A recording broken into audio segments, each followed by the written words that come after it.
thanks for coming along for another video. Let's talk a little bit, kind of how I quit my job to start farming. I see a lot of folks who made videos like this and gotten a lot of traction. I know there's a lot of people who want to do this. You know, it's not a life for everybody, but those who want to do it, it is just such a rewarding thing when things are going well, I guess. When things aren't going well, you just want to light a match and throw it all in. But today's a good day. We're going out to pick up some firewood, maybe get the backhoe going and pick up some stumps on the property I bought this spring. But yeah, I'll give you a short answer, long answer here if you want to stick along to the end and kind of get the longer answer of kind of the career progression that got me to where we are, how we got cash flow where we needed to be to get this this farm going and bring me home full time. But shorter answer is it's very simple. It boils down to cash flow, making money, right? That's the biggest thing that's going to give you the opportunity to farm. Obviously, it's easier said than done. Just make more money, go out there and do that, and all your problems go away. Well, kind of is. The things that lead up to that, though, that's kind of the hard part. It doesn't always go so quickly, and I've been very fortunate. Next year will be my 5th hay season. We started from nothing, kind of, right? And I'll be farming full time in only, what, 4.5 years of doing this. Wednesday was my last job. The Wednesday before Thanksgiving was my last day at work.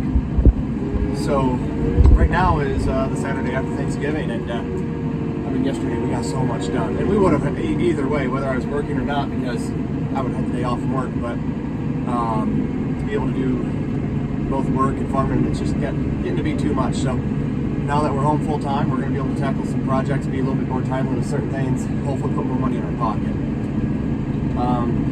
So yeah, we'll go into the long answer a little bit now. I guess the short thing, what people kind of get hung up on is health insurance. That's another thing I think a lot of folks talk about. And I'm not going to say everybody can do what we've done. We're in Christian health sharing ministries. It's actually cheaper than the insurance offered through the school my wife drives bus for. So we decided to opt out of taking insurance there and just continue on with our Christian health sharing ministries, which it's much cheaper. The deductibles are reasonable. So we've gone that route, and it's honestly, compared to what they'd be taking out of her paycheck, we'd actually be paying in at the end of the year. She'd drive bus all year for free, and then we'd owe the school money. So that didn't really make a lot of sense, especially when you factor what she's making the bus and everything else. It came out to be a little bit more than what the insurance we were getting privately was worth. And whether it's legal or not, we've been advised it is, that we can write that off on our taxes as a business expense, because you have to get yourself health insurance and doing that. So now we're kind of bringing that tax burden down even more and making health insurance cheaper, or making the tax burden cheaper, whichever way you want to look at that. But those things are all kind of pros to how you can leverage these different things to get you where you need to go.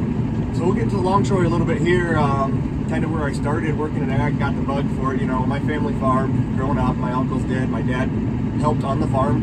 He didn't have any part in the equity of the farm, at least not to my knowledge. It was the 2 brothers who kept running the family farm. My grandfather and his 4 sons got into LLC together. My aunt, the oldest daughter, married into a different dairy farm. She left. My father decided he didn't want to be a part of the drama, at least that's what I was told, so he didn't opt into the LLC. So it's just my grandfather and 4 sons. When he had a farm accident, I think it was 2006, my uncle was killed in a harvester silo. Shortly thereafter, the cows were sold. I think they were milking 60, 70 head through a stanchion parlor at that time. But shortly after that, losing my uncle, or my brothers losing their brother, and my grandfather losing a son, they sold the cows. Shortly after the cows were sold, I think my grandfather, having worked that all his life, you could say they're related or not related, but he had a blood clot, I believe, and he died shortly after that, I think in 2007. And then one of the other uncles, he opted out of the LLC, wanted cashed out, his wife wanted out. So that leaves just the 2 oldest boys, the twins, to run the farm. I have no part in any of that, no part in their land, no part in their equipment. I do use one of their barns. I bought my grandparents' old house, which is at my grandparents' their old heifer barn. And my uncles let me use that as long as I continue to mow around their barn and along the one field there. So that's kind of a beneficial thing. Where we got some of our storage, we still rent barns. So that's kind of where things started. I grew up around the dairy cows a little bit. You know, I was born in 98, so when the cows were sold in 06 or 07, I believe, that'll put me about 8 years old. So my memories of the cows is mostly from pictures and what people have told me. It's still such a beautiful barn. I wish there were still cows in it, but nevertheless, we'll go into where I went from there. Got a job freshman year of high school, milking cows for a dairy about 2 miles down the road from my house. And they milked twice a day. I think I was working like 5 days a week or something. I go milk after school. Sophomore year, got a job at another dairy, just a couple miles down the road from that dairy. They kind of share some equipment and commingle some of that and whatnot, but they have their separate dairy farms. The one I started working for sophomore year of school, he milks 3 times a day, and I think at the end I was milking like 6 days a week at that one. I think I had Sundays off, and the other farm that milked twice a week I was working every day but Monday, Friday. But I get off school, do chores at home, we had some chickens and whatnot, go milk cows at 4 o'clock, get done with that about 6:30 or so, eat dinner, and then go milk again at 8:30 at night, and be done about 10:30, 10:45, 11 o'clock at night, and then go to bed, go to school, and do it all over again. And I really loved what I did. I was probably working 25, 30 hours a week while in high school for $8 an hour, and I thought it was pretty good money. I didn't really have any expenses at the time. We put all that money away. So that's a big thing, is keeping living costs down, and I think I kind of had that as a thing I was doing from the very beginning. So that kind of helped me, that I wasn't a very lavish spender. I was a big saver. So I put away every dollar I made pretty much milking cows, and did that all the way through high school. I came back and I would milk cows during spring break, summer break, stuff like that. But ended up having enough money saved up that I pretty much paid my way through college, and I worked summer jobs where I really didn't dip into my savings a whole lot to get through college. We'll resume this here just a bit. I gotta feed hogs. We just got back out to the woods here. We'll talk some more later on today and carry on through college, kind of what careers got us where we are, what investments were the right ones that kind of really stepped our firm up. And this is gonna be different for everybody who wants to kind of step away. You know, if you're really big into cattle, obviously the stuff I'm telling you now, there's some application to it, but we're primarily hay and straw. So yeah, thanks for watching, and I'll be right back with you. So went to college to get a bachelor's in animal science from Wilmington College here in Ohio. So that's what I studied. I graduated in about 2.5 years. It took 5 semesters to get a 4-year degree. I had a lot of college credits I took during high school, and I was on the phone with the admissions at Wilmington like the last year or two of high school, all the freaking time, trying to get those CCP classes, because it's free college, making sure they'd all transfer, making sure they'd cover prerequisites when I got to college, so when I get to Wilmington College I can hit the ground running just taking course material. So first internship, summer internship, I guess let's backtrack. Right out of high school, I graduated, I think like graduation's on a Sunday or something. Monday morning I'm on a plane to Nebraska for the harvest run. Did that, then went to college.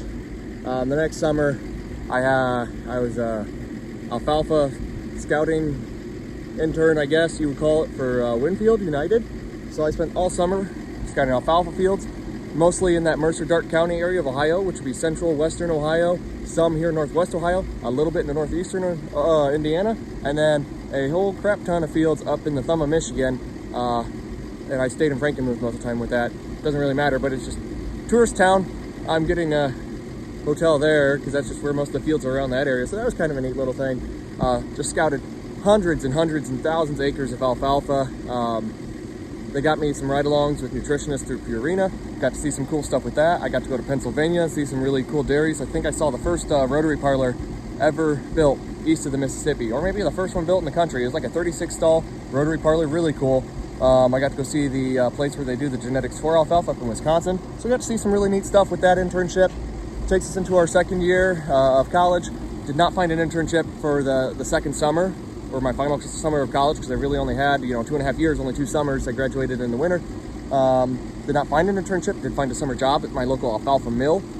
And mind you, this whole time I'm not chasing down, I'm going to be a hay farmer someday. It's just these things fell in my lap, and it just happened that's the path I took. And man, it worked out well for me. It wasn't really what I intended. I liked dairy cows. I milked cows. My family milked cows. I did that for a job through high school.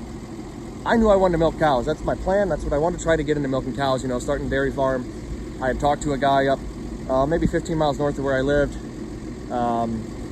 He was getting ready to retire, and we had talked, tentatively, well, it'd be a good idea. Maybe I'd step in, take over the cows. He supplies the feed. We do something like that. He had just a beautiful herd of I think it was like 50 or 60 head. Really, really good production numbers. He did things right. Would have been a great farm to step into. His kids didn't want to take it over. Unfortunately, think it was like my second to last semester, I heard the news his barn caught on fire, burned down. He had to sell the cows. We had never had like things written in ink by any means. Just kind of verbal, like, oh, that'd be neat. You know, let's touch base once I graduate college. And that kind of fell through. So I worked for the alfalfa mill. Initially was driving straight truck, and then it switched over. I was running the chopper all summer. So they chop alfalfa, they dry it down in a kiln, and then make pellets out of it for whoever, whatever the buyer be. It could be Purina, could be Kalmbach, whoever. I don't know if it's going in for horse feed, alfalfa pellets. I don't know. But that's what we did. What I did that summer. And then finished out my last semester, fall semester, graduated in December, and took a job as at a farrowing barn for Kalmbach as a manager trainee, and I learned a lot there. I want to pick up some more logs here, and then we'll continue the story where we left off.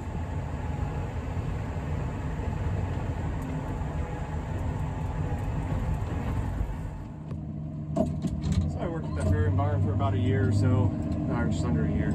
Realized it really wasn't for me. It was my first experience working with hogs, but left that to work at a pretty large dairy in the county I live. They milked, I don't know, it's like a couple thousand cows. And this farrowing barn had about 2,600 sows, I believe.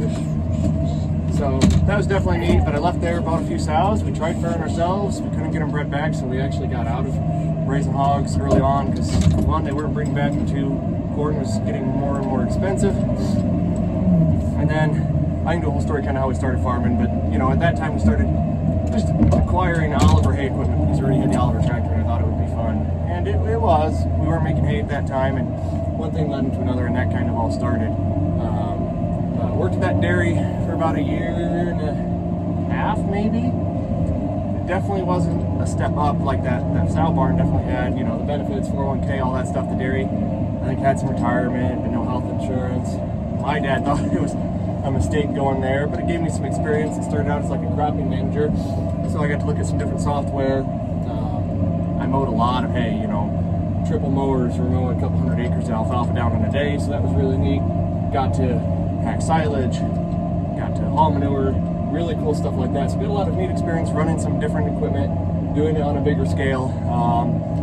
Well, they couldn't keep maintenance people around to save their life, so they basically had a couple guys rotate out, and they just put me in that position because I guess that's what they wanted to do, and that really wasn't a great role as far as, and I don't mean to sound like I'm better than that, because work is work. You know, I'm not better than anything, and made good money, and I was working like 50, 60 hours a week, so it worked out all right, but it really wasn't what I wanted to do. You know, you go to college to be working on manure scrapers and jumped out skid steers. It's not ideal, but I learned a lot of mechanical skill sets that I had not had prior, because I didn't grow up working on things at all. Gave me some really good experience, grew my knowledge a lot on that end, so that definitely was a great experience for that. But the work kind of sucks. You know, you're always in manure, you're just constantly welding on stuff that's just kind of needs replaced. But I left that, you know, and talked about it, put some a lot, but consider an even further step down and work for a local hay producer. Because at that time I was working at the dairy and then going and bucking bales for this guy on the side in the evenings after I got off work. I'd come home, grab, you know, whatever's quick to eat, usually just a bag of popcorn, and then head out and work till dark and do that all over again, and did that, you know, most of the summer. And he wanted me to come work for him and deliver hay all winter, and so he had work all year. And I said, on one condition, if you hire me, you also hire me to round bale and mow your hay, because he had hired that stuff out in the past. I don't know if he's making like 80, 90 acres of hay. So he thought me working for him was worth that. So I bought a round baler, bought that white tractor, bought a new Idea disc mine, and started working for him and doing round baling, custom mowing for him. And then I had that equipment, so we just kind of picked up some acres here and there, and kind of went from there, you know. And obviously that job, no benefits at all, no vacation, no nothing, but and it was a step down in pay, but it gave me some really great experience. And the people he bought hay off to resell also sometimes need a customer, so I kind of got my foot in the door with them, and I started maybe making some of their hay and buying it on, breaking on shares, if you will. So different creative ways to get some hay in the barn to sell. So that opportunity really led into really what jump started our hay operation. And then it got to where I was doing enough of my own hay, and he wasn't running things quite the best, and I'm not old-fashioned and inefficient with his time, and I was picking up some of my own acres. So at that time we had just had Luke here, and so I took a job at the township, which led me up until last Wednesday. Worked there for just over 2.5 years. A little bump in pay.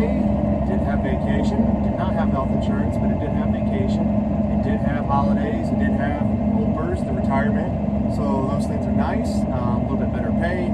The hours are really stable outside of, right now it's snowing. So outside of this time of year, you're pretty well, you go in, you go out, you can take off as needed to make hay. So that really worked well. And so I just kind of tapered myself into career jobs, if you will, that kind of complemented the hay, brought in some income more just for cash flow. But along the way, all of those jobs gave me some really great skill sets that helped me here on the farm, whether it be knowing how to work on stuff, or maybe, raising sows, which we're back into raising sows. I'm not sure if that thing will stick or not. We're just going to play around with it because I like the idea of raising pork. But it got me some hands-on experience with some hogs and record keeping on large-scale livestock operations, so some of that stuff, all these little things that just add up to be a great experience. Really glad I got them. So the township, I quit that here. I put my notice in back in August, and I finally got someone hired in and got him a CDL. So my last day was the Wednesday before Thanksgiving, so it took a couple months. But it was nice, extra cash flow. We were slowing down with the drought, really weren't making a lot of hay. So that wasn't a big deal at all to keep working there, Ideally, I would have kept the job all the way till like May, and then been done, so I had money in the sun all winter, but not a big deal. I just recently won my local election to be trustee of my township. So instead of working for the township as an employee hourly, I'll be getting paid a salary through that. And my wife had been working a little bit at Nutrient early on, I think, when I was at the dairy. But then when we started having kids, we're like, well, daycare gets expensive, so we decided that she'd stay home and I'd go to work, and we tried to do this farming thing. And like I said, with the health insurance that we have, that worked out really well. And she just went back to work here this July. She got a part-time job at the church. It's only 2 miles away. In office, they want her there about 6 hours a week, give or take, and the rest is all remote. It's about 15 to 20 hours a week. So that's really nice. You kind of do it when you can, when you want, in the evenings, in the mornings, whenever. And then she drives bus, so obviously we're not making a lot of hay during the school year. I mean, a little bit, it overlaps, but not a great deal. So she'll be home all summer and doing that. So yeah, she picked up a little extra workload there, but I think the flexibility it offers us, it's just going to be so nice to get us where we want to go. So it's not like I have a wife who's making it, I'm not trying to say she doesn't make a lot of money, but she doesn't make a ton of money like some careers might offer. But the flexibility, that's the biggest thing I'm looking at, is just enough cash flow to kind of make ends meet. The trustee job, the church, and the bus driving all together. I don't know if you can see the bus in the background there, but all of that combined will be just enough to cover cost of living. So the farm just needs to make its debt payments, and any money we have beyond that's going to go right back into our equipment line or livestock herds. So that's where the money's going to go after that.